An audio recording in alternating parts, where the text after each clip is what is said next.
This video is in response to one of my viewers where some questions were asked about whether photons are in radio waves. That's kind of a basis of where we're going with this.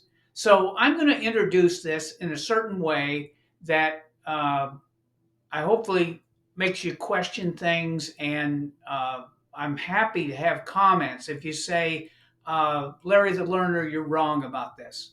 So let's think of it this way. If I have charges, charges are electrons that aren't moving. I have, and let's say I have on one plate a lack of electrons, and on another plate I have an excess of electrons. Those are going to attract each other with an electrostatic force. And that electrostatic force is sometimes called a virtual photon. Now, that's what my professor at college told me, and I still haven't quite got all that stuff. Maybe we'll do a virtual photon video. But anyway, what if those charges are moving at a constant rate? You have two wires this time, and those charges are moving at a constant rate, not accelerating, not decelerating, but moving at a constant rate. In between those two wires will be a magnetic force. Now, is there a photon involved? I don't know if there's a photon involved yet. Now, let's take that same wire, and this time we're going to, let's take an easy case. Let's take 60 cycle AC and run through that. In the US, that's what your AC is. In Europe, it's going to be 50 hertz. But that 60 cycle AC current that's going through there, those electrons are not moving at a constant rate. They're being accelerated back and forth and oscillating. Now, is there a photon involved? First thought is, how could there be a photon involved? That's not moving very fast. But if that wire, there is a photon. Now, how big is the photon? The photon's length, now get this is beginning kind of strange. The photon's length is half a wavelength. Photon's length is half a wavelength. Now, what's the wavelength of 60 cycles? Well, to figure out that wavelength, I'd have to do some math on my marking board. But I'm telling you this, that's going to be a huge wavelength.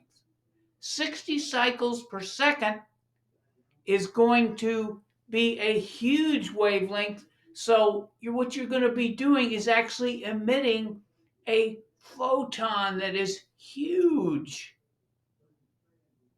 So how much is that going to act like a particle? Well, it's going to be huge wave packet that goes with this huge wavelength through space. Now, do you believe me that there's electromagnetic radiation coming off of a wire? I think so. The 60 cycle hum that you hear from the power lines, there is, I guess that's affecting sound waves and so on like that, but there is that 60 cycle signal going through space. So every time you've got electrons being accelerated, you've got a photon involved.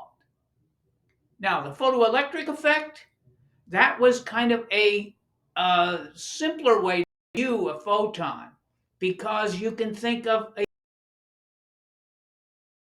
sorry, it's the other way around. The photon strikes a piece of metal and a electron is emitted. No. A photon, it strikes the surface, an electron is emitted. So, one photon per electron. Okay, let's stick with that. One photon per electron. Well, if I have an electron that's being accelerated and it emits electromagnetic radiation, that's still going to be one photon per electron. Now, how much energy is that one electron that's cycling back and forth at 60 cycles per second? How much energy is that going to have? Very small energy. Very small energy. So, Planck's constant is a value which is 10 to the minus 34. I think it's 10 to the minus 34. And that frequency value is only 60. So that energy level is going to be so small. So you're going to have a lot of electrons moving very quick at the 60 cycle rate to get any kind of electromagnetic energy that you can detect. I hope my viewer sees this as a way to help explain the questions that we were talking about or the discussion we were having through comments, and we'll take it from there.